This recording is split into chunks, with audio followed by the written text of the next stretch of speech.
तर भारतामध्ये प्रामुख्याने दोन कारणं असतात, निगेटिव्ह मतं तयार होतात मार्केटबद्दल. पहिलं असतं म्हणजे एकतर नॉलेज नसणं प्रॉपर, आणि दुसरं म्हणजे ऑप्शन्समध्ये उडी मारणं.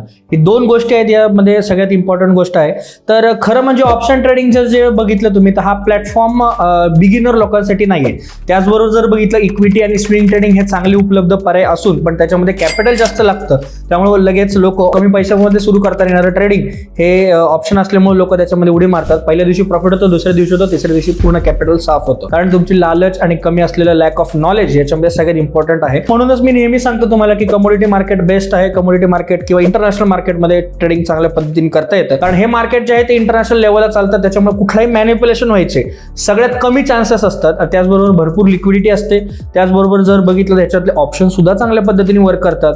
सिल्वर, क्रूड ऑइल सारखे जर चार्ट्स तुम्ही पाहिले तर सुंदर अशी लिक्विडिटी त्या चार्ट्समध्ये तुम्हाला बघायला मिळते. मार्केटमध्ये जर लॉंग टर्म काम करायचं असेल तर तुम्हाला कमोडिटी मार्केटच निवडायला लागेल. कारण तुम्हाला जर सेबीच्या जर गाईडलाईन्स नुसार जर काम करायचं असेल तर कमोडिटी मार्केट हे बेस्ट मार्केट आहे.